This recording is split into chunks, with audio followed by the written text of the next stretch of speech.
Salve, salve, morceguetes e morcegotes, sejam bem-vindos para mais um episódio do nosso podcast Caverna do Morcego. Hoje, com um tema especial, convidado especial que já vem aqui para se apresentar. Mas antes, aqueles recadinhos básicos para a gente começar o episódio. Não esqueça de seguir nossas redes sociais, @morcego_, Marcos_, que é onde a gente está divulgando, postando conteúdo e trazendo outras discussões para além do que a gente traz aqui no podcast para vocês também participarem. Além disso, a gente está aí fazendo lives na twitch.tv/cavernamorcego, a famosa roxinha, que é uma rede onde a gente está ali ao vivo, trocando uma ideia, conversando. Inclusive o convidado de hoje, daqui a um tempo estará lá em live com a gente e a gente já troca essa ideia aí.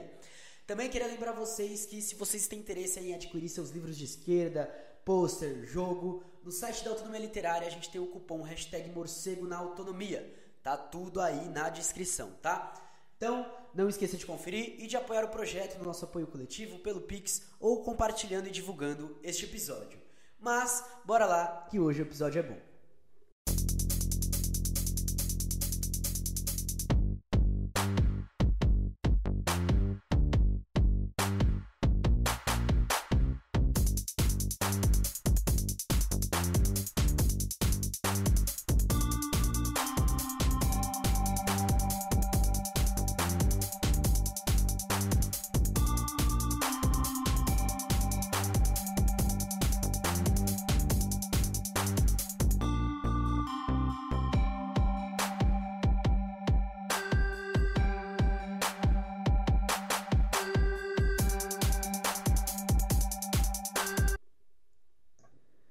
Bom, galera, então hoje temos um convidado especial, como eu ia dizendo agora há pouco, e bora lá, vou deixar aqui abrir o espaço para ele se apresentar. Seja bem-vindo, camarada. Primeira vez que te recebendo aqui, já é uma honra te conhecer há pouco tempo, já admiro pra caramba. O palco é seu, camarada, pode se apresentar do jeito que quiser, falar dos projetos, fazer merchan, enfim, o palco é seu. Perfeito, meu caro Marcos. Prazer enorme estar aqui com vocês e com os seus ouvintes, aqui nesse podcast que é sensacional. Meu nome é Vitor Baral, né? Infelizmente tenho formação de advogado, atuo como advogado, mas também atuo na área acadêmica, sou mestre e doutor em filosofia do direito pelo Mackenzie, pela USP, agora recentemente, né? E, poxa, adoro o podcast do teu podcast, já tenho acompanhado há algum tempo, a gente se encontrou recentemente na inauguração lá do Centro Socialista, lá em Ribeirão Preto, né? Uma experiência sensacional e bora lá, tamo junto, cara, conta comigo pro que você precisar. Esse papo que a gente quer falar sobre crise, sobre subjetividade jurídica, sobre teoria de crise, sobre marxismo e tudo mais, é um papo que me encanta demais, mas demais mesmo, né? E bora lá, vamos começar nosso papo aqui. Perfeito, camarada. Bom, galera, então, como já foi dito, hoje o papo começa a partir dessa crise do capitalismo, né? Uhum. A gente já teve alguns episódios aqui, como por exemplo a presença da professora Thailise Leite, onde ela fala sobre essa questão, e hoje a gente ainda não sabe aonde o papo vai dar, porque assim como no episódio da Thailise, hoje nós temos muita coisa para falar, para pensar, e de acordo com o professor Alisson Mascaro, essa pessoa aqui que está comigo como convidada é uma das pessoas mais fenomenais para trabalhar sobre o assunto. Então acho que a gente começa assim, né? Não sei nem se eu chamo de mestre, professor, enfim, não Claro. sei. Vou te chamar de Vitor, pode ser? À vontade, por favor, por favor, me chame só de Vitor ou de Baral, tá valendo, as duas formas tá da mesma forma, tá? Baral, o que a gente vai entender, então, de modo geral, assim, não precisa se aprofundar já, vamos lá aos poucos, ou se quiser se aprofundar também, o palco é seu, tá? O que a gente entende por crise do capitalismo, camarada? Perfeito, meu caro. Meu caro camarada. Antes de mais nada, até a Thailise já falou um pouco sobre isso na fala dela aqui com você, né? Ela tratou mais a abordagem da questão da crítica do feminismo, do valor clivagem, assim, sucessivamente. E nós dois fomos orientados pelo professor Alisson Mascaro, né? E nós dois também trabalhamos muito essa questão da teoria de crise, da teoria de crise do capitalismo, né? Eu vou tentar ser o mais sucinto possível na minha explicação, para não ficar numa questão tão teórica, mas eu também não vou conseguir fugir de falar de questões teóricas, né? Veja, Marcos, a gente trabalha a questão, a gente vive nessa sociedade capitalista, a gente sabe a sociedade capitalista, no plano imediato, dos fenômenos sociais, da nossa realidade, a gente é mais que evidente, é óbvio e ululante, né, de que a gente vive uma sociedade que ela é injusta, né, uma sociedade em que contínua e reiteradamente a miséria se reproduz, a miséria se perpetua, das pessoas passarem, não terem acesso à comida, não terem acesso à educação, não terem acesso à moradia, transporte, à saúde, enfim, aquilo que no plano do que se chama dos direitos humanos são chamados os direitos humanos fundamentais, né? Especialmente dos chamados direitos humanos socioeconômicos. Pois bem, então vejam, a questão não está, né, quando a gente vai discutir esse assunto, por que as pessoas não têm acesso a dinheiro, por que as pessoas não têm acesso a comida, educação, saúde, transporte, moradia digna e assim sucessivamente, a questão não está meramente no plano das ideias, a questão está no plano da realidade material. E para entendermos a realidade material da nossa sociedade, precisamos entender o funcionamento dessa sociedade. E aí é que entra, na questão do plano teórico, a importância do marxismo. Tá? A importância do marxismo enquanto não só um norte de revolução para fim de acabarmos com o capitalismo e, consequentemente, para podermos ter a possibilidade de construirmos uma sociedade comunal, uma sociedade virtuosa que tenha que a gente viva a desigualdade entre os indivíduos, porque todos somos, ninguém é igual a ninguém, mas que ao mesmo tempo no plano social a gente vive uma verdadeira igualdade social, com todos tendo acesso a as riquezas sociais para satisfazer as suas necessidades, de acordo com aquela máxima que o próprio Marx trata lá na crítica do programa de Gotha, né, que dê a cada qual de acordo com suas capacidades, a cada qual de acordo com suas necessidades, a partir de que todos contribuem para a produção das necessidades socialmente, das necessidades em sociedade, né? Então vejam, para além dessa questão revolucionária, para até podermos pensar em revolução de alguma forma, né, temos antes que entender como que na estrutura real, a partir das práticas sociais da sociedade capitalista, que se produz e se reproduz a miséria, que se reproduz essa situação de injustiça social, né? E aí a questão que é fundamental, que eu parto daí, né? Porque quando a gente fala de crise, um parênteses antes, quando a gente fala de crise, a gente tem que entender bem de que crise que a gente está falando, né? Porque, veja, todos vivemos em crise, né? 90% da população, aqui exagerando nas estatísticas, vive numa situação em que não tem como conseguir atingir as suas necessidades mais fundamentais para seu próprio viver, da sua própria subsistência. Mas quando a gente fala de teoria de crise, né, e a crise do capital, nós não estamos falando, por incrível que possa parecer, nós não estamos falando da crise que as pessoas vivem no plano imediato nas suas necessidades mais comezinhas, nas suas necessidades mais básicas. Mas é a crise da valorização do valor.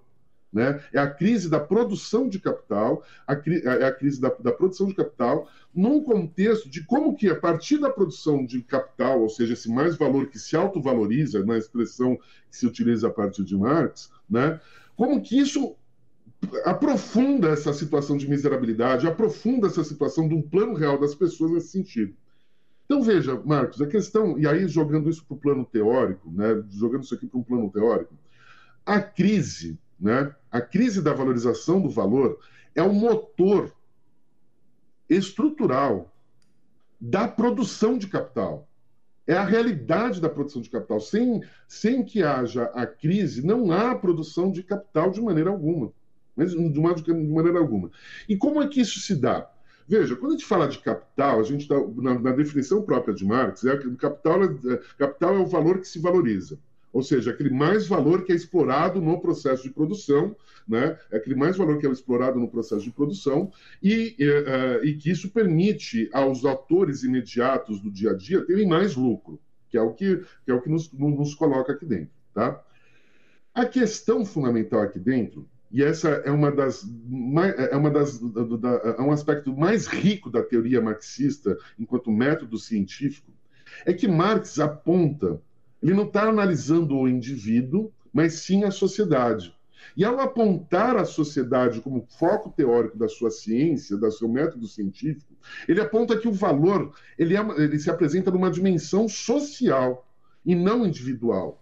E isso, de per si, já é, de alguma forma, um total contrário de outras teorias econômicas, especialmente de autores que o próprio Marx respeitava, mas criticava, como Adam Smith ou Davi Ricardo, em que, para eles, o valor é algo que é objetivado pela força, pelo trabalho do ser humano no produto do seu trabalho, produto esse do seu trabalho que é destinado ao mercado, que é isso que caracteriza esse modo de produção capitalista, são relações de produção em que cada indivíduo produz algo para não satisfazer as suas necessidades imediatas, ou seja, não tem um valor de uso imediato para quem produz, senão para outra em uma mediação pelo mercado nessa totalidade estruturada. Mas o ponto central aqui, Marcos, que essa que é a questão da teoria de crise que a gente começou a falar aqui dentro, é que quando a gente fala da crise do capital, que é o que gera esses fenômenos de miserabilidade, de falta de dinheiro, falta de comida, falta de tudo, etc. e tal, né? Essa crise, ela se opera no motor endógeno, ou melhor dizendo, internamente, e como Marx e até o Mascaro sempre falam, sempre destacam, às costas do indivíduo. Por quê? Quando a gente trabalha na questão da filosofia, um dos grandes objetos da filosofia é entender a essência, a qualidade do objeto do conhecimento que se pretenda conhecer. E a gente está buscando aqui trabalhar a questão de valor. E valor aqui, como Marx bem aponta, valor aqui está relacionado à questão do quê? Da força produtiva, ou seja, usando uma expressão de que Marx usa no Capital, especialmente lá na primeira seção do Capital, ou seja, aquele trabalho concreto, né, aquele trabalho concreto que produz objetos sensíveis ou suprassensíveis, que satisfazem as necessidades do corpo e da mente de todos os indivíduos numa determinada vida social, mas, simultaneamente, à medida desse todo social, né, à medida desse todo social que se dá a essência, onde se dá o locus dessa essência de valor, é o quê? O que Marx chama de trabalho abstrato. Ou seja, o trabalho abstrato como aquela medida social que vai medir qual que é a contribuição de cada indivíduo, não para a produção de valores de uso, mas sim para a produção de valor, para a produção de capital propriamente dito. Então, nesse contexto, Marcos, veja você, nesse contexto, o que ocorre? O valor de algo que se representa necessariamente num dinheiro, mas também pode se representar numa casa, numa coleção de livros, num computador, enfim, em qualquer objeto que a gente possa utilizar, como Marx sempre fala, a riqueza na sociedade capitalista é uma imensa coleção de mercadorias, né? Enfim, esse valor de todas as coisas, ele tem uma essência. Essa essência é o tempo de trabalho.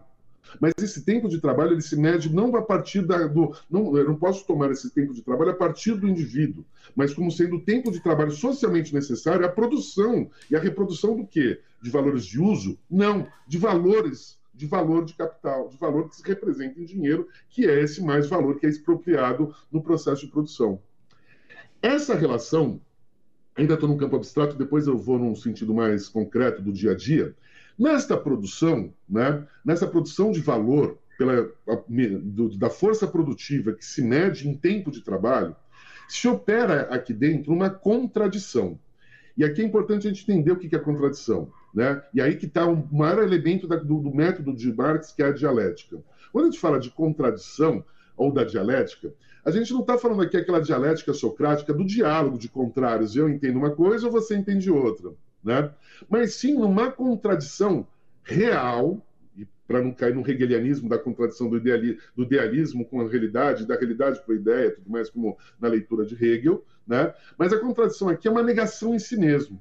Por quê? Se para o dinheiro, para uma casa, para uma mercadoria qualquer ter valor, ela depende dessa força produtiva medida socialmente em tempo de trabalho abstrato. Simultaneamente, o processo de produção de capital, ela repulsa, para a produção do mais valor, se repulsa, né? O quê? Tempo de trabalho no processo produtivo. E isso não se apresenta imediatamente a nós como indivíduos. Pelo contrário, se apresenta de maneira contrária.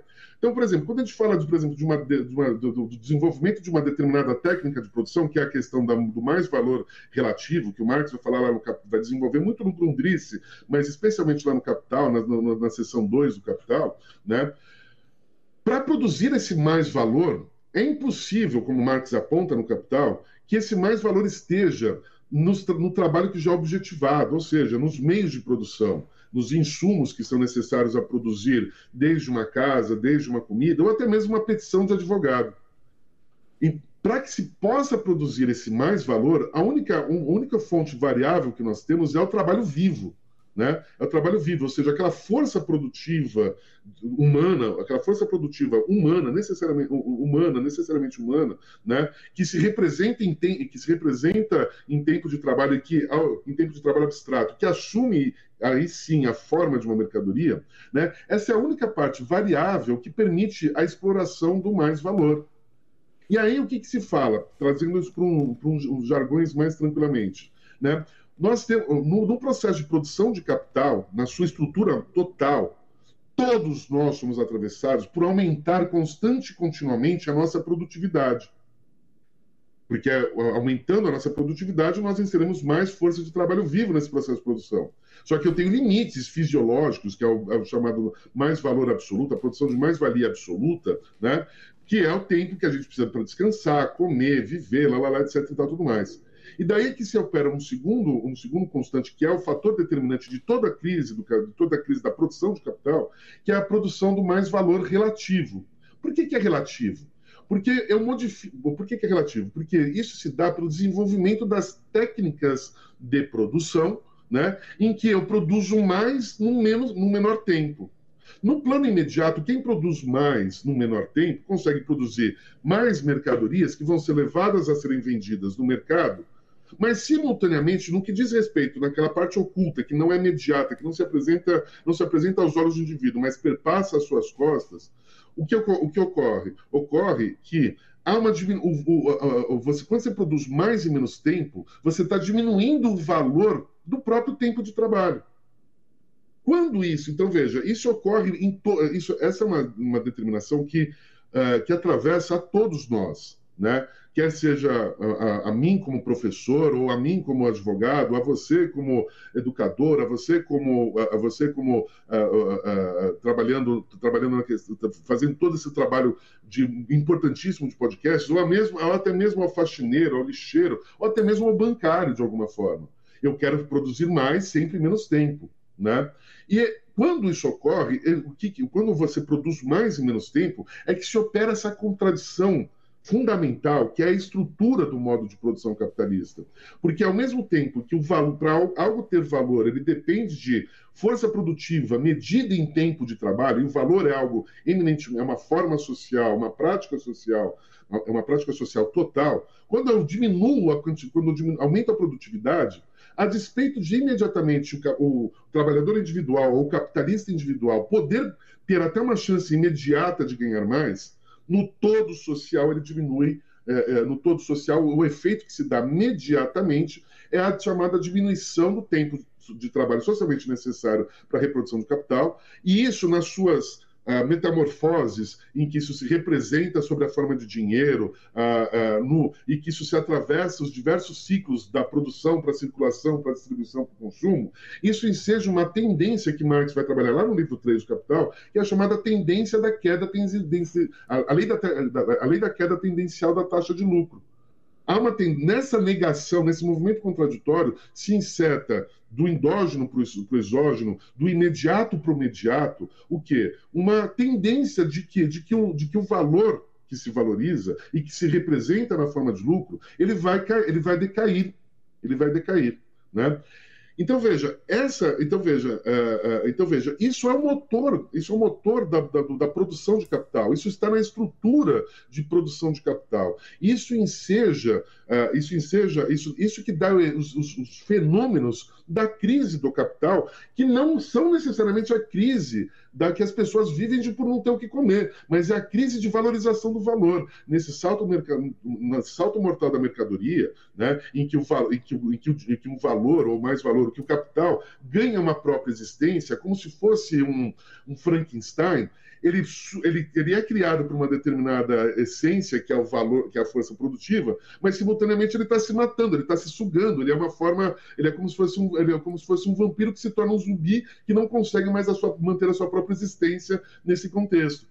Isso é algo que é inerente a toda a sociedade capitalista. Não importa aqui as especificidades de um país ou de outro país, né? Mas sim a produção capitalista como um todo. E ela se opera e ela se apresenta, e essa é uma questão, como que essa contradição se apresenta ao nosso imediato, à nossa vida? Por fenômenos distintos, mas são reiterados. Então eu tenho a crise de 29, eu tenho a crise de 2008, eu tenho a crise de 1857, de 1895, são as grandes crises do capital, mas as suas crises intermediárias também. Por exemplo, a crise da Bolsa de Valores, para não ficar indo tão longe, a crise da Bolsa de Valores de 1987, a crise da Nasdaq de 2000, enfim, isso vai se apresentando por fenômenos históricos, fatos históricos são distintos, mas têm a mesma base estrutural, que é essa contradição em movimento do processo de produção de capital.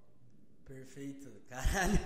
Eu tava pra falar faz uma cota, só que você tava numa linha de raciocínio tão boa, mas tão boa assim, porque você conseguiu reordenar alguns pensamentos que eu tinha, porque até quando o professor Alisson te apresentou pra mim, né, eu falei, putz, justamente a economia que é uma das áreas que eu tenho dificuldade, né? Claro. E agora você conseguiu realinhar várias coisas que eu li dispersamente e tal. Enfim, caralho, muita coisa. Vamos lá. Algumas coisas chamam a atenção, né? Acho que a primeira delas que me chamou a atenção, eu tava lendo o Zé Paulo Neto, né? E ele fala, o Marx, ele é um grande estudioso do capitalismo, né? Ele apresenta. Sim. E o que você trouxe pra gente aqui foi uma aula condensando tudo de uma forma brilhante, justamente sobre a estrutura do capitalismo, desde a valorização do valor até as necessidades da crise. E pegando, citando elementos individuais e também os elementos estruturais do capitalismo. Achei isso daí genial.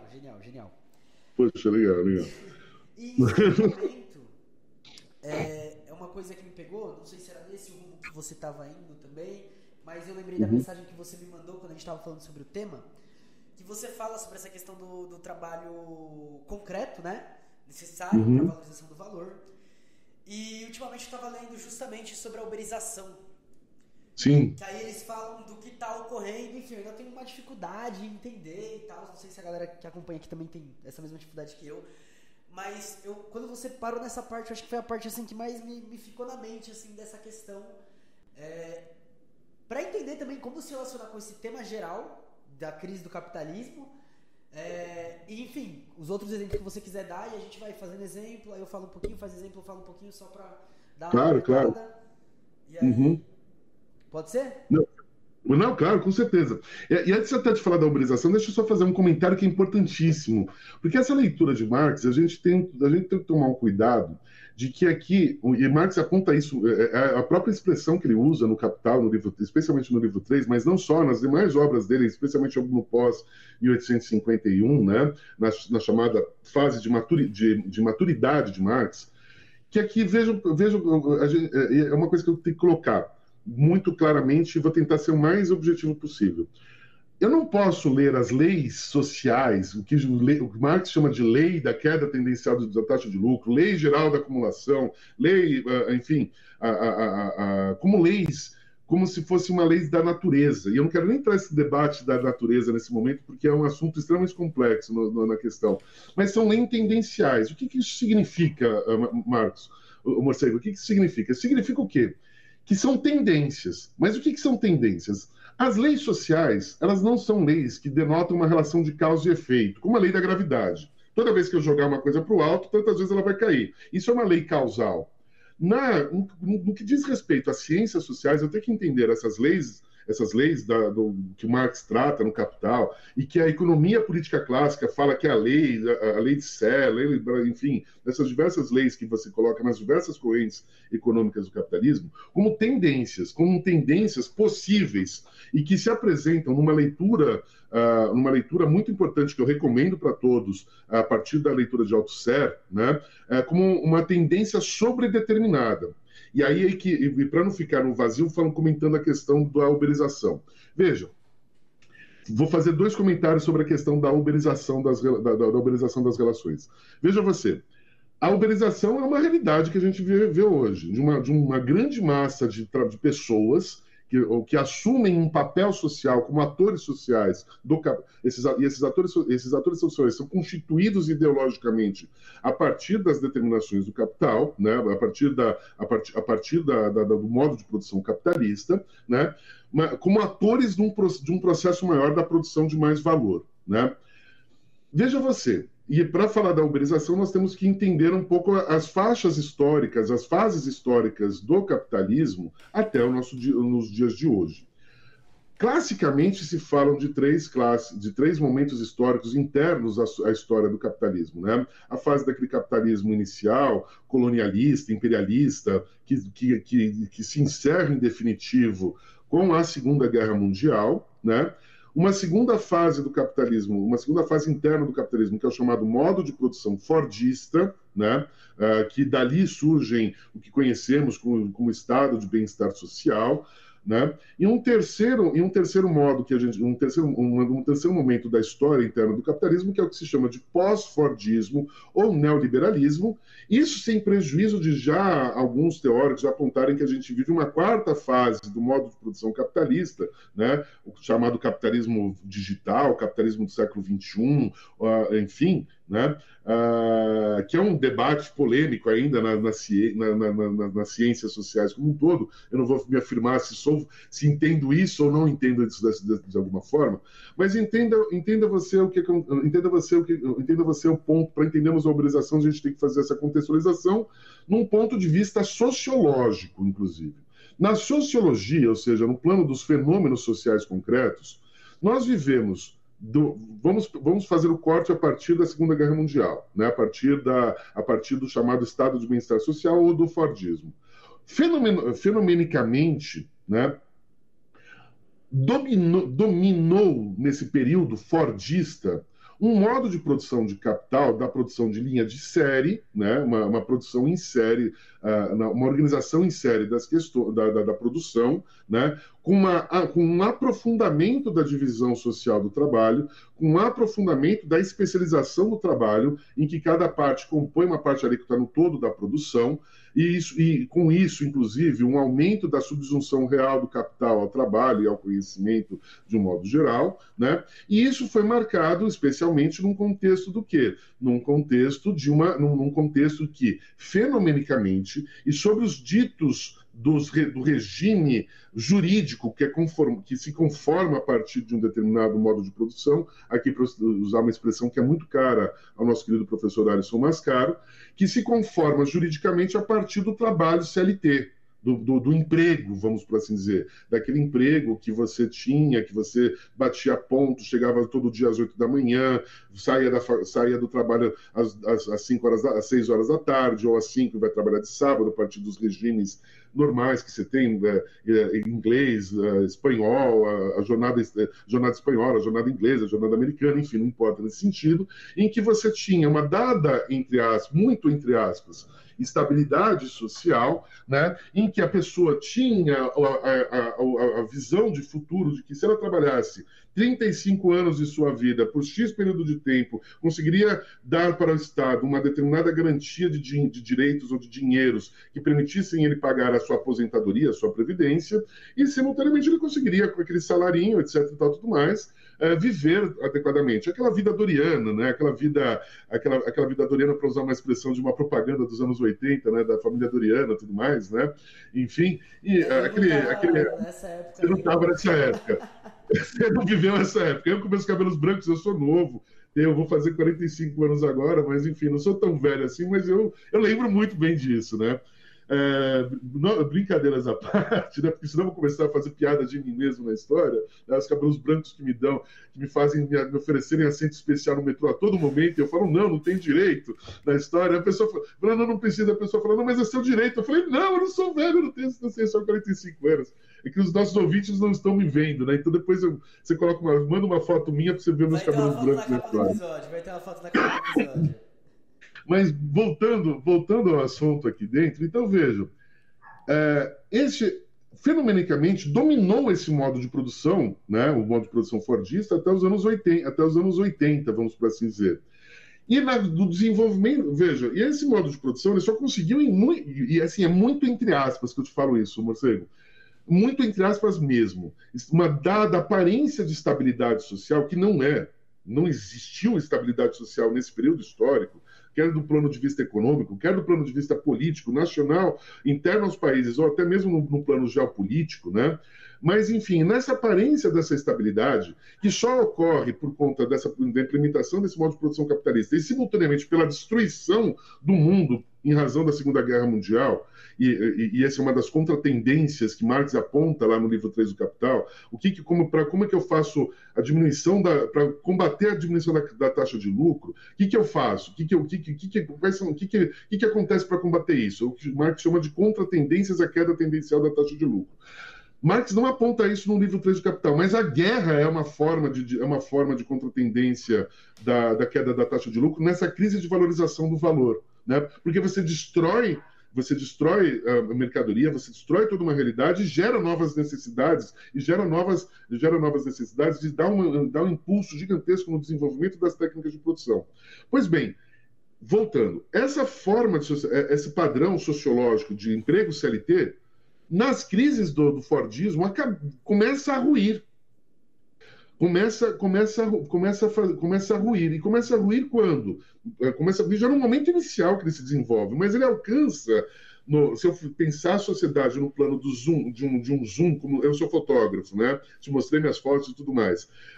Se eu pensar no sentido de aproximação, de um zoom, né? Essa crise se opera para cada indivíduo, mas quando ele ganha, em termos médios, uma generalização, ela se apresenta no todo social de alguma forma. Né? A crise de 67, a crise de 1973, e já ali se opera uma série de contratendências que, que vão ensejar dar forças, ensejar pressões para que se desenvolvam novas técnicas de produção ou outras formas de produzir. Daí é que se dá a questão da transição, da mudança do Fordismo para o pós-Fordismo, né? Nesse contexto que a gente chama de neoliberal, em que o primeiro ataque que se faz é aquelas estruturas do modo de produção fordista, ou seja, o trabalho CLT, sindicato, esvaziamento dos sindicatos, e sindicato não tem nada de revolucionário, é uma forma de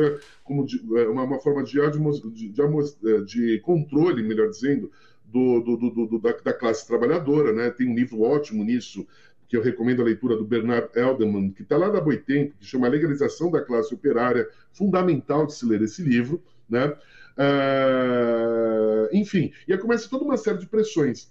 Só que no capitalismo, a gente está falando de uma sociedade, não existe uma identidade necessária, como se fosse uma lei causal, né? Mas sim, existem pressões que se apresentam sobredeterminadamente a partir das contradições do modo de produção que vão se projetar no plano da política e do direito, né? Então veja, só para a gente falar de um caso concreto no Brasil. O Brasil já tem um modo de produção chamado neoliberal fordista, pelo menos desde meados dos anos 80 e especialmente acelerado a partir dos anos 90, com o governo Fernando Henrique e com o governo Lula, inclusive, de alguma forma, né?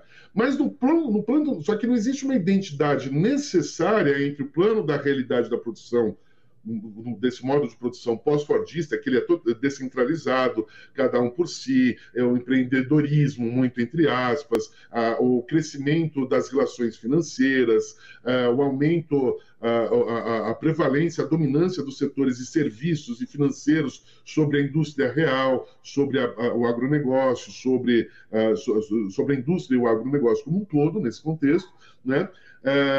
Mas não existe uma identidade necessária. E veja, no caso brasileiro, a luta política que nós tivemos aqui no Brasil, de 1980 para cá, impediu que houvesse, no plano da conformação jurídica dessa realidade do modo de produção capitalista pós-fordista ou neoliberal, impediu a duras lutas essa identidade do modo de produção, da produção real com o direito.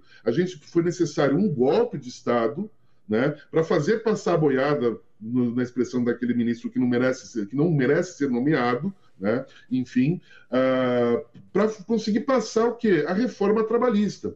E veja, essa reforma trabalhista que passou agora em 2017, que já está sendo atacada de novo, ela já não possui uma identidade necessária para esse novo modo de produção, que é baseado, né, usando essa expressão do capitalismo digital, capitalismo 4.0, enfim, tudo mais, ela já não tem ela não bate mais necessariamente com essa necessidade, com essa realidade do modo de produção capitalista atual, em que domina que a produção real de capital está onde está, no setor de serviços. E o próprio setor de serviços, da indústria de serviços, de qualquer espécie que seja, já está vivendo uma crise pelo desenvolvimento das suas próprias técnicas de produção constante, em que já está se repulsando o tempo de trabalho necessário no setor de serviços, e que isso gera essa precarização do valor. E aí, nesse contexto, é que entra a questão da uberização, porque uma das contratendências à queda tendência da taxa de lucro é a ampliação dos mercados globais, e outra delas é a ampliação das mercadorias. E veja, quando a gente fala de mercadoria, eu não estou falando de um copo de papel, não estou falando de uma caneta, eu estou falando do quê? Da mercadoria fundamental, da categoria, da mercadoria que é a essência do valor do capital, que é a força produtiva sob a forma de tempo de trabalho abstrato. Veja, tempo de trabalho abstrato é uma mercadoria que pode assumir inúmeras formas sociais. Eu posso organizar esse tempo de trabalho de inúmeras formas sociais, de maneiras totalmente distintas, em que permita, de alguma forma, num plano imediato, a continuidade da reprodução, da exploração do tempo do trabalho pelo capital, né? E é isso que a gente está vivendo na nossa atualidade. O grau de mecanização, o grau de informática utilizada na produção real de bens reais, como caneta, casa, carro, camisa, etc., já alcançou um tal grau que, para as pessoas continuarem vivendo sob a forma do capitalismo, eles começaram a ser jogadas num plano de uma situação de uma precarização do trabalho, né, em que eu não tenho mais qualquer tipo de salvaguarda do Estado, como tínhamos no Estado, muito entre aspas, veja, muito entre aspas, tínhamos da ilusão do Estado de bem-estar social fordista, em que o ciclo de produção, circulação, distribuição e consumo dessas mercadorias e, consequentemente, o ciclo de produção, circulação, distribuição e consumo de capital, ele se acelera num grau tal em que, se antes era necessário uma geração inteira para que a pessoa pudesse sentir a crise da valorização do valor, hoje, em menos de 10 anos, a gente já vive isso. E isso está diretamente relacionado a essa prevalência do setor da indústria de serviços, né, e internamente da indústria financeira, como uma forma de produção de valor em si, nesse capital fictício, que não tem mais base real, nem na produção real, nem no tempo de trabalho, que gera exatamente o que o David Harvey vai cunhar, muito bem cunhada a expressão, do chamado capitalismo de espoliação, que sempre foi de espoliação, mas num grau de velocidade gigantesco. No desenvolvimento dessa contratendência, dessa ampliação de mercados e de rearticulação de mercados e de mercadorias num plano global, né, em que, para a acumulação de capital, eu expolio todas as pessoas pela venda de um tempo de trabalho, sob a forma de serviço, no caso de Uber, de iFood e assim sucessivamente, que impõe uma condição a essa pessoa que está lá vendendo, precisando comer o imediato do seu dia, aceitar essas condições. E essa aceitação dessas condições, para fechar, e eu já te devolvo a palavra, ela não se opera meramente no plano real, do chicote de alguém fazendo eles trabalharem. Ela se opera no plano ideológico.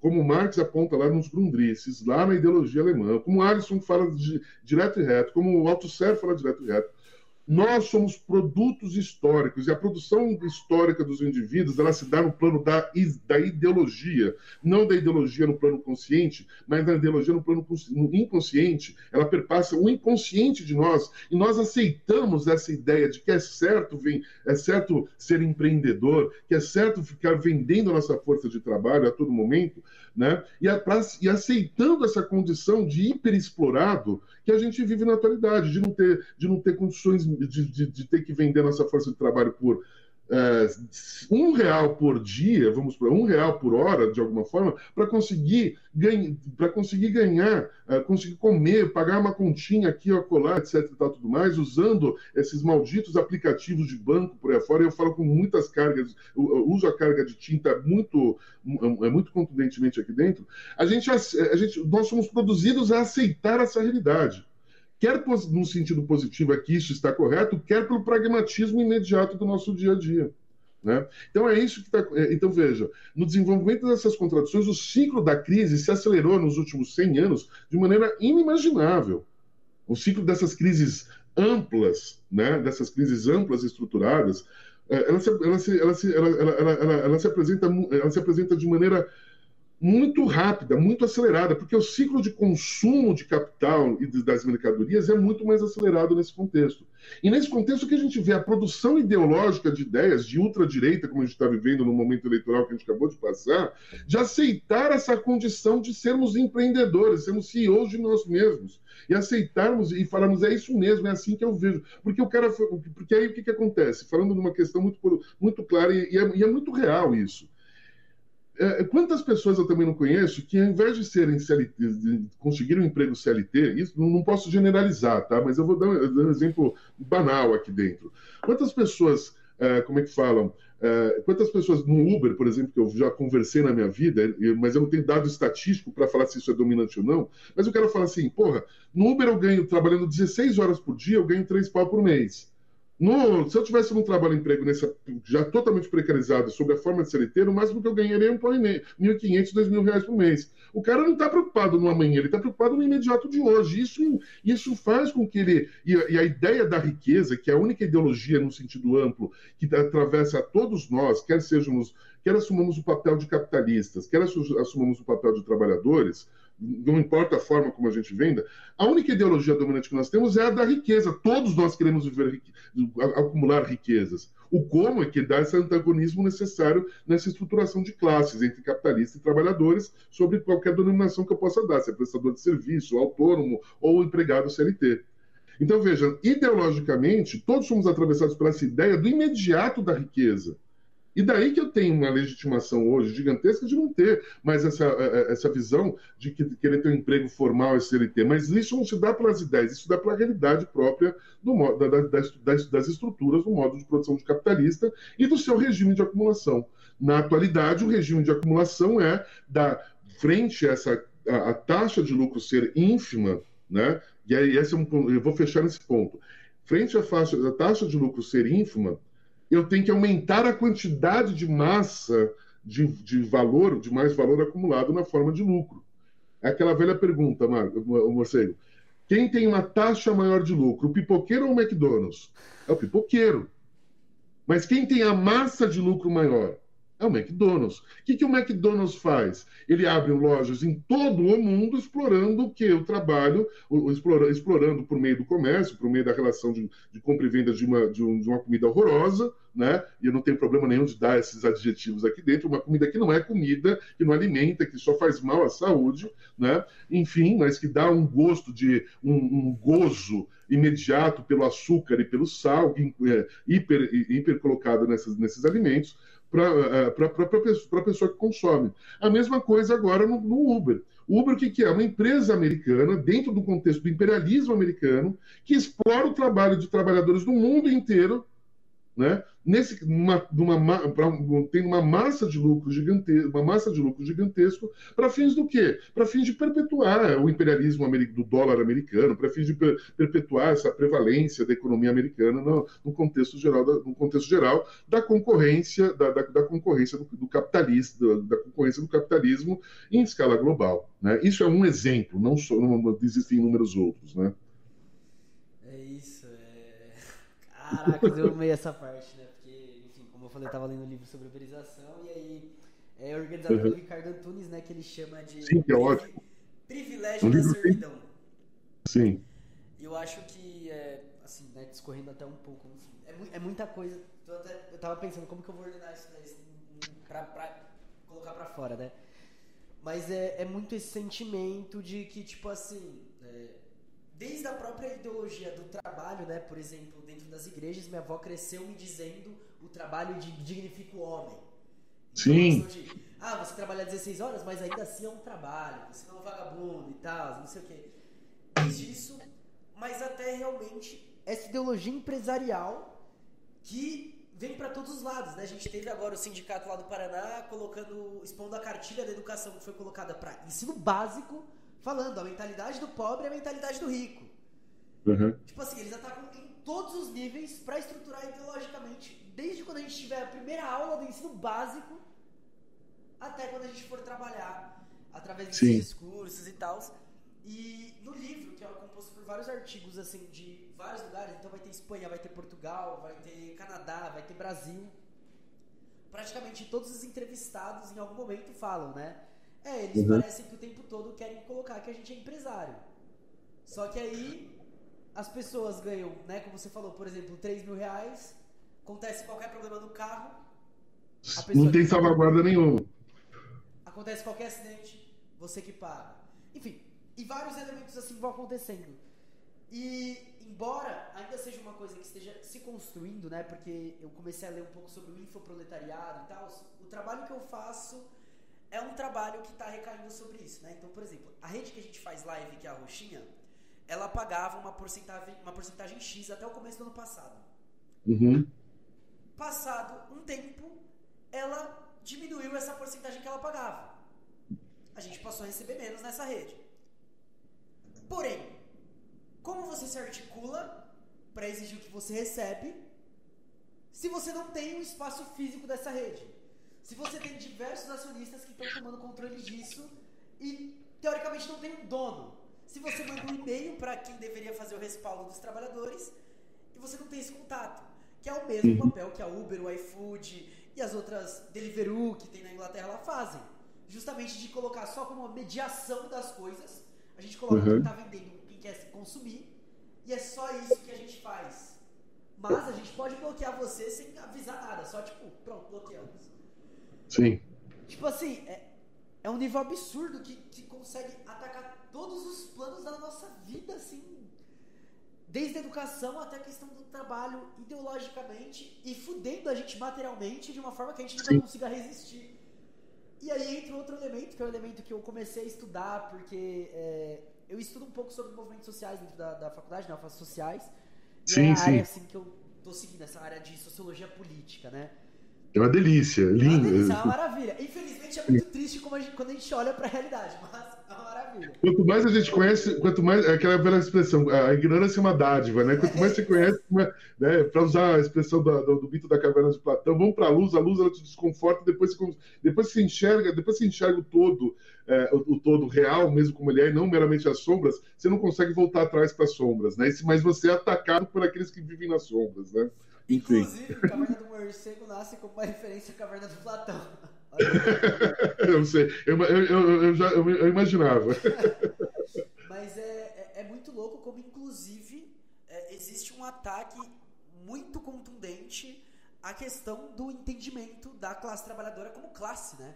Essa desagregação da gente como classe, essa separação a partir de um trabalho onde não existe mais um ambiente de classe, de um modo geral. E assim, enfim, eu só precisava colocar isso daí pra fora, que é uma coisa que eu tava lendo e tal, não sei o que, pode mas, falar. Cara, mas, Morcego, porra, eu adorei teu comentário, eu acho que cara, enquanto você estava falando, várias coisas foram me aparecendo, e eu não tô aqui com a gente está nessa informalidade do nosso bate-papo, eu acho que tá super gostoso, inclusive. Não, você tá dando então, a aula que você tá dando, nossa. e aí tem várias questões que eu poderia comentar, eu vou começar a partir dessa última.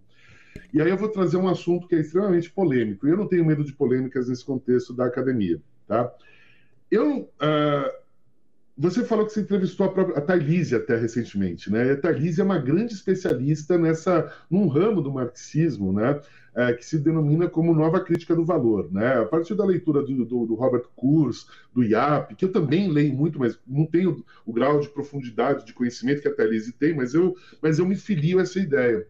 Porque a questão aqui, por que eu estou falando isso? Porque você me fala uma questão de consciência de classe, de luta de classe, né? E aí é uma questão que que ao mesmo tempo ela é importante e ao mesmo tempo ela não é o motor de uma revolução. E aí depende de como nós estamos trabalhando aqui, qual que é o objetivo que a gente pretende alcançar. Eu, particularmente, eu sempre pretendo o que eu gostaria, mas que, infelizmente, eu falo com muita tristeza mesmo, infelizmente, tenho a clareza de que não vou viver, mas eu tenho o meu papel histórico para as demais gerações, é que a gente não vai viver dificilmente a gente vai viver essa revolução comunista como a gente sonha, não no sentido utópico, mas no sentido real, porque é possível, já tem experiências e tudo mais. E essa revolução ela não perpassa meramente pela conscientização das classes trabalhadoras, mas sim pelo fim do trabalho, como a gente conhece. Então, veja, quando a gente fala, e esse é um ponto fundamental para entendermos, quando a gente fala de capitalismo, ou de capital, ou de modo de produção capitalista, a base estrutural do capitalismo, no seu modo de produção, são práticas sociais dominantes, daí a teoria das formas sociais, que o Alisson tanto trabalha no seu livro Estado e Forma Política, na filosofia do direito, na crítica do fascismo, na crise e golpe aqui no Brasil, que é a base do pensamento do Alisson. Práticas sociais dominantes são formas sociais dominantes que representam um determinado modo de produção, tudo bem? Tá? A essência desse modo de produção é a transformação por uma prática social, por uma forma social, da força produtiva sobre a forma da mercadoria. O que está por trás, então, de toda e qualquer mercadoria, ou seja, o que está por trás dessa prática dominante, dessa forma mercadoria, é a força produtiva sobre a forma de mercadoria, que é o tempo de trabalho abstrato. Então, vejam, isso é importante até para os debates mundiais, para os debates mundiais que ocorrem, até mesmo no que diz respeito à discussão da China, se a China está numa fase de transição para o socialismo, para depois o comunismo, etc. e tudo mais. Veja, eu não quero idealizar um futuro, mas eu quero trabalhar uma questão que é real. Eu não quero partir de um identitarismo se A é B, deve ser, numa linha kantiana. Mas a questão fundamental, a partir da própria obra de Marx, e eu não estou querendo usar Marx aqui como um dogma, como se fosse uma Bíblia a ser utilizada, mas sim no contexto filosófico e científico, enquanto eu tiver a força produtiva mediada socialmente sobre a forma de uma mercadoria, onde o que a gente troca é tempo de trabalho, né? Onde o que a gente troca é tempo de trabalho, nós teremos uma sociedade capitalista. E aí que está a questão. E aí, essa é uma questão central para aqueles que têm como objetivo superar o capitalismo como sociedade, o capitalismo como modo de produção, o capitalismo como modo de produção, como relações sociais de produção, onde pouco importa o que se produz, mas o como se produz. Essa é uma questão, Marcelo, central. Tá? E daí que é a questão, e aí é que entra uma questão que eu também vou tomar muito cuidado aqui dentro, porque tem muitas correntes teóricas que trabalham sobre esse assunto. É importante a consciência de classe? Sim, eu não nego que seja importante a consciência de classe. Por exemplo, na questão da uberização que a gente estava falando aqui dentro, né, no plano, a luta política imediata, ou seja, aquela luta política que está no presente, que se apresenta no nosso dia a dia imediato, no problema que a gente tem que resolver, não hoje, não amanhã, mas ontem, ela é necessária. Né? E tanto que a gente já vê movimentos até do PT, do governo Lula, atualmente, etc. Tal, numa reformulação do governo Lula, de querer fazer uma segunda reforma trabalhista para tentar garantir um mínimo de existencial, né? Um mínimo existencial para essa classe trabalhadora, né? Uberizada. Né? Uberizada ou iFoodizada, vamos por assim dizer, usar uma outra expressão, que é até pior que o Uber, que é o iFood, que é pior ainda que em termos de condições de trabalho, que o próprio Uber nesse contexto. Né? Mas, enfim, então veja, é importantíssimo essa luta, alcançar essa consciência dos seus próprios direitos. Mas, ao mesmo tempo, essa luta de classes, ela se faz por meio do direito, porque toda a estrutura do modo de produção capitalista, ela depende do direito, não porque o direito é o direito, mas em razão de que somos produzidos social e historicamente a partir da ideologia do que é meu não é seu. E o que é meu não é seu é a expressão maior do direito. O direito, o que ele resolve? Ele traz justiça social? Não, pelo contrário. O direito é uma forma de luta política sobre um outro aspecto, que não necessariamente do poder legislativo, né, para fins de se garantir interesses individuais. Então, veja. Vejam nesse sentido. No plano imediato, eu concordo, apoio, está certo, tem que fazer a luta pelo direito para ter uma garantia de uma vida digna, de um trabalho digno, que é uma expressão muito grande nos movimentos da luta de classes do Brasil, capitaneadas pelos partidos de esquerda, de um modo geral e tudo mais. E eu acho que está correto. Mas, ao mesmo tempo, eu não tenho a ilusão de que isso vai trazer a possibilidade de acabar com a miséria social. Veja, Pachucanes e Isaac Rubin morreram sobre Stalin por dizerem que não adianta fazer a luta pelo direito, ou não adianta declarar juridicamente, por força de leis, né, que agora somos comunistas ou socialistas, não importa a denominação, dentre as suas diversas denominações que eu posso ter entre comunismo e socialismo. O que importa é a mudança concreta da prática social concreta, em que eu não tenho mais um indivíduo produzido histórica e ideologicamente falando, aceitando num sentido positivo de que ele tem que o certo é vender a sua força de trabalho. Eu preciso produzir, e aí o Mao Tse Tung traz muitas contribuições nesse sentido, a chamada revolução cultural, que não é só uma revolução cultural, é a chamada produção de um novo indivíduo que, na sua formação subjetiva, ele não entenda como certo o meu e não o seu. Que é meu direito, porque o meu direito não é seu. Porque o que é meu direito não é seu é base da relação de como se concretiza, de como se materializa o mais valor a partir do processo de trocas. Eu não posso, fazendo um side note aqui dentro, a leitura de Marx ela não pode ser vista de maneira nem economicista, como se fosse uma relação de causa e efeito, e nem meramente circulacionista, mas sim um todo estruturado, da produção para a circulação, da circulação para a distribuição, da distribuição para o consumo. E a forma como se realiza um valor na forma de lucro, representado sob a forma de dinheiro, é um processo de troca. E a troca essa troca pressupõe o que é meu não é seu, a propriedade privada. Ou seja, a propriedade privada, num contexto, e eu gosto sempre de falar isso para os meus alunos, e falo aqui também, quando a gente fala de propriedade privada, veja, a gente está falando da propriedade é a qualidade. Então, vejam, eu objetivo a minha qualidade num determinado objeto, no meu caso como advogado, numa petição inicial, num recurso, num contrato e assim sucessivamente. Só que eu privo o outro do que é das minhas qualidades, se eu receber algo em troca. E o que media dominantemente essa relação de troca não é uma relação de escambo, mas sim é o dinheiro, que é a forma de representação dominante do valor, do mais valor produzido. Então, nesse contexto, voltando aqui àquela questão da ideologia. A questão é a seguinte: no entorno dos aparelhos ideológicos de Estado, né, usando a expressão de Althusser, amplamente conhecida, todos nós somos produzidos ideologicamente por inúmeros aparelhos, e o último é o Estado, o primeiro é a família, a igreja, como você mesmo mencionou, a família, a igreja, a escola, introduzir no entorno do indivíduo, na sua mais tenra infância, de que o certo é o que é meu não é seu. Produzindo ele a criar habilidades para que ele possa, num determinado momento, quando ele atinge uma determinada maioridade, no Brasil, 16 anos para trabalhar, 18 anos para a vida civil penal, para que ele possa automaticamente vender, nessa condição de maturidade, continuar vendendo a sua força produtiva. Isso é apresentado num sentido positivo. Essa é uma ideia dominante, a ideologia da mercadoria, no plano, com I maiúsculo, como o Alisson sempre vem destacando ultimamente. A ideologia da mercadoria, ela é a ideologia na qual todos nós somos produzidos historicamente.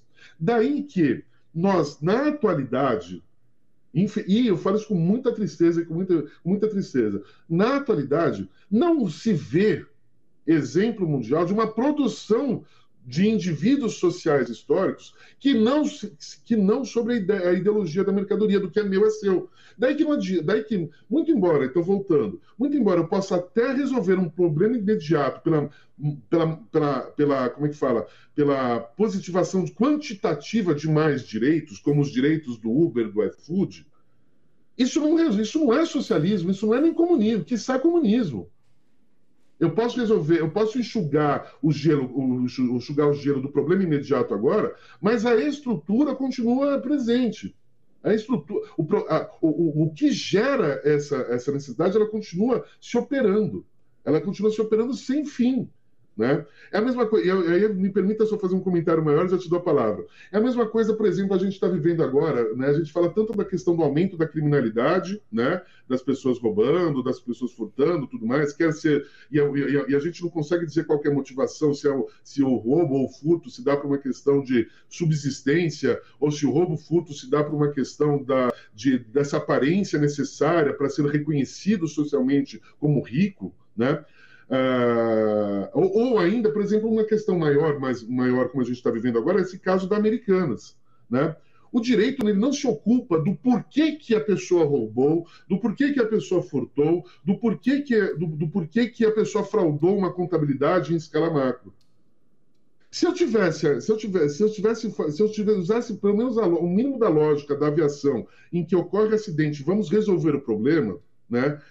Que é algo que é muito, muito peculiar na aviação, sujeita ao capitalismo, mas ainda assim muito peculiar na aviação, eu teria a clareza de entender, por exemplo, no caso das Americanas, que o que está ocorrendo são o desenvolvimento das contradições próprias da indústria de serviços de vendas de mercadorias, nessa substituição, né, no desenvolvimento dessas tecnologias de comércio eletrônico, desse rearranjo urbanístico que nós temos do uso do espaço público, em vez de termos mais lojas para vender diretamente, nós temos agora centros de distribuição e tudo mais. Eu só posso entender, por exemplo, o caso da Americanas, só para citar esse exemplo, no desenvolvimento das contradições do regime de acumulação e do modo de produção capitalista. Claro que eu não posso fazer uma leitura determinista, né, de que, inexoravelmente, todo o comércio quebrará e irá para o comércio eletrônico. Isso é uma leitura economicista que é totalmente errada, totalmente vulgar. Mas a tendência que se apresenta na contradição entre cumprir uma norma jurídica, entre cumprir uma lei, vamos por assim dizer, e acumular dinheiro, no limite, em última instância, ou seja, em última instância, prevalecerá a questão do dinheiro. É o que o próprio Ray Kroc, lá do McDonald's, sempre falou. Né? Ele tem um filme lá, Forma de Poder, né? Que ele tem representado nesse sentido. Essa frase vem desse filme. Né? Ele fala assim, vou falar em inglês, depois eu falo em português. Contracts are like hearts, are made to be broken. Né? Contratos são como corações, são feitos para ser quebrados. Né? Entre o dinheiro, veja, no limite do limite, entre você ganhar dinheiro e você acumular e atender os interesses de todos os seus acionistas, etc e tal, ou no limite de você viver e ter alguma coisa para comer, ou ter a aparência e ser reconhecido como destaque na minha sociedade, e respeitar a norma jurídica, respeitar o direito, a tendência é que a norma jurídica não seja respeitada, o plano ético não seja respeitado, e o real se sobreponha. Né?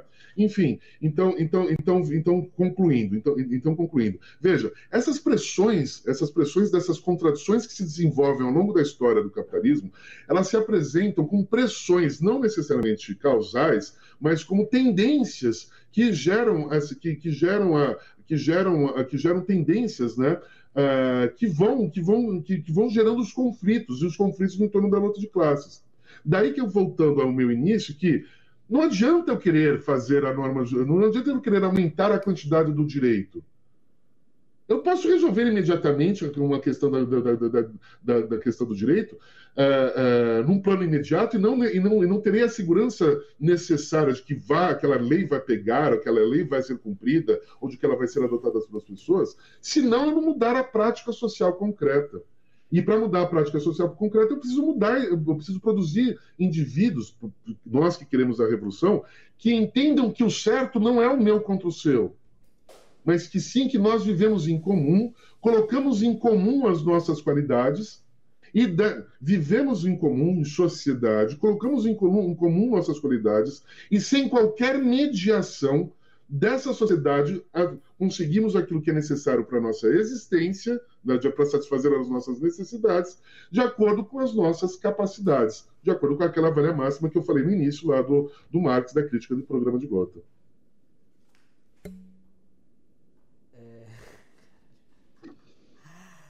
Meu Deus, ficou...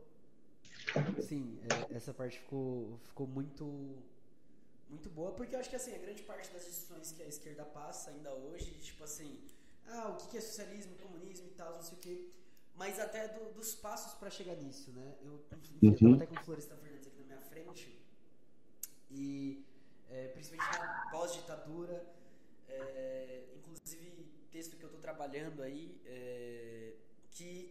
onde ele fala, né, da questão de, tipo assim, tudo bem essa luta dentro da ordem, porém, ela tem que ser uma luta que possibilite um alargamento político para que a gente consiga lutar contra a ordem. Uhum. Porque senão a gente fica nisso, né? Consegue direito, aí crise capital, direito retrocede, a gente fica novamente extremamente fudidos. Não que a gente não estivesse fudido antes, né? Mas mais fudido. Foi o que a gente viveu nos últimos 6 anos depois do golpe, né? Enfim. É isso, a gente teve praticamente todos os direitos que a gente tinha conseguido no começo do século perdidos.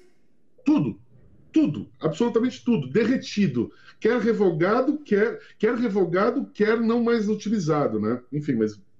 E agora a gente está numa posição, pensando num governo que se projeta como esquerda, que não consegue refazer, nem refazer o que foi feito antes no sentido de afirmar esses direitos.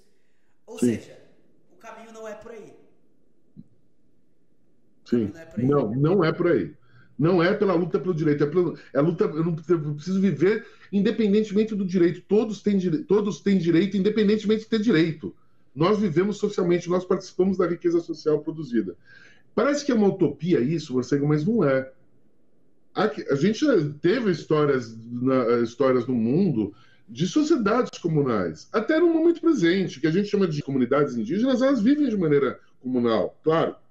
A questão é que a gente tem que adaptar, a questão fundamental aqui dentro é que há que se encontrar na prática real, e não meramente pela idealização de um mundo perfeito, mas uma prática real, uma vida em sociedade em que eu tenha, na afirmação até própria dos indivíduos, né, uma vida em que, como é que eu posso dizer, Marcelo?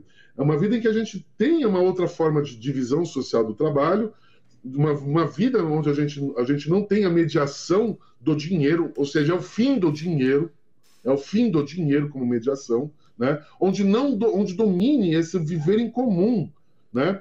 E esse viver em comum, inclusive, utilizando a própria tecnologia. Veja, o problema não é a tecnologia, o problema é a forma da mercadoria, a forma do capital, do dinheiro.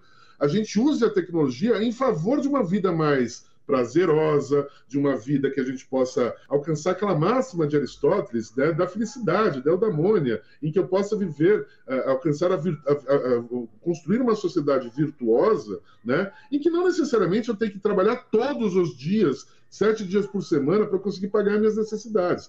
Por óbvio que numa sociedade comunista, todos nós teremos que produzir, nos qualificar, qualificar a nossa força produtiva. Mas a questão é colocarmos em comum essa força produtiva. Então, essa realidade de uma sociedade... Então, veja, uma sociedade comunista é uma sociedade, num plano idealista, ou num plano virtuoso, é nessa máxima que eu coloquei de Marx. Como que a gente vai fazer isso, que é o grande desafio?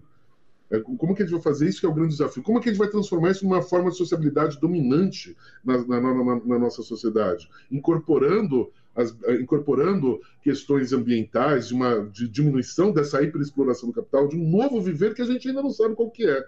Mas a gente tem que trabalhar. Mas a gente não adianta eu querer planejar isso, ficar numa força cerebrina, criando como se fosse um filme, etc. e tal, que vai ser. Eu tenho que fazer isso na prática.